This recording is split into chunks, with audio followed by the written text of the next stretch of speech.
Bollywood ನಟಿ ಅವನೀತ್ ಕೌರ್ ಮತ್ತು team ಇಂಡಿಯಾದ ಆಟಗಾರನ ನಡುವಿನ ಸಂಬಂಧ ವದಂತಿಗಳು ಸಾಮಾಜಿಕ ಜಾಲತಾಣದಲ್ಲಿ ಹರಿದಾಡುತ್ತಿವೆ. ಇವರಿಬ್ಬರು ಪ್ರೀತಿಯಲ್ಲಿ ಇದ್ದಾರೆ ಎಂದು ಹೇಳಲಾಗುತ್ತಿದೆ. ಆದರೆ ಅವನೀತ್ ಕೌರ್ ಅಭಿಮಾನಿಗಳು ಇದನ್ನು ತಳ್ಳಿಹಾಕಿದ್ದು ಸರಿಯಾದ ಸಾಕ್ಷ್ಯ ನೀಡುವಂತೆ ಕೋರಿದ್ದಾರೆ. ಅವನೀತ್ ಕೌರ್ ಹೆಸರು ತಳುಕು ಹಾಕಿಕೊಂಡಿದ್ದು ಯುವ ಕ್ರಿಕೆಟಿಗ ಶುಭ್ಮನ್ ಗಿಲ್ ಜೊತೆ. Shubman team India open ಆಟಗಾರರಾಗಿದ್ದಾರೆ.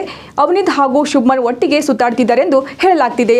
ಭಾರತದ ಮ್ಯಾಚ್ ವೀಕ್ಷಣೆಗೆ ಅವನೀತ್ ತೆರಳಿದ್ದು ಇದರಿಂದ ಈ ವದಂತಿ ಮತ್ತಷ್ಟು ಹೆಚ್ಚಿದೆ. ಅವನೀತ್ ಕೌರ್ ಅವರು ಇಂಡಿಯಾ ವರ್ಸಸ್ ಆಸ್ಟ್ರೇಲಿಯಾ ನಡುವಿನ ಚಾಂಪಿಯನ್ಸ್ ಟ್ರೋಫಿ ಮ್ಯಾಚ್ ವೀಕ್ಷಿಸಲು ದುಬೈಗೆ ತೆರಳಿದರು. ಅವರು ಇಂಡಿಯಾ ಪರವಾಗಿ ಚೀರ್ ಮಾಡುತ್ತಿರುವಾಗ ಫೋಟೋ ವೈರಲ್ ಆಗಿವೆ. ಈ ಫೋಟೋಗೆ ಅನೇಕರು ಗಿಲ್ ಗಿಲ್ ಎಂದು ಕಮೆಂಟ್ ಮಾಡಿದ್ದಾರೆ. ಇನ್ನು ಕೆಲವರು ಅವರನ್ನು ಅತ್ತಿಗೆ ಎಂದು ಕರೆದಿದ್ದಾರೆ.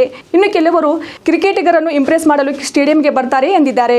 ಶುಭ್ಮನ್ ಗಿಲ್ ಅವರು ಈ ಮೊದಲು ಸಾರಾ ಟೆಂಡೂಲ್ಕರ್ ಜೊತೆಗೆ ಸುತ್ತಾಡುತ್ತಿದ್ದರು ಎನ್ನಲಾಗಿದೆ. ಕೆಲವು ಸಂದರ್ಭದಲ್ಲಿ ಇವರು ಒಟ್ಟಾಗಿ ಕಾಣಿಸಿಕೊಂಡುದು ಇದೆ. ಆದರೆ ಇವರು ಬೇರೆ ಬೇರೆ ಆದರು ಎನ್ನುವ ಸುದ್ದಿ ಈಗ ಹರಿದಾಡುತ್ತಿದೆ. ಈಗ ಅವರು ಅವನೀತ್ ಜೊತೆ ಸುತ್ತಾಡುತ್ತಿರುವುದು ಸುದ್ದಿ ಜೋರಾಗಿದೆ. ಸದ್ಯ ಅವನೀತ್ ಆಗಲಿ ಶುಭ್ಮನ್ ಆಗಲಿ ಈ ವಿಚಾರವಾಗಿ ಯಾವುದೇ ಹೇಳಿಕೆ ನೀಡಿಲ್ಲ. ಅವನೀತ್ ಸೋಷಿಯಲ್ ಮೀಡಿಯಾ ಕಮೆಂಟ್ಗಳಿಗೂ ಸ್ಪಷ್ಟನೆ ಕೊಡುವ ಕೆಲಸವನ್ನು ಮಾಡಿಲ್ಲ.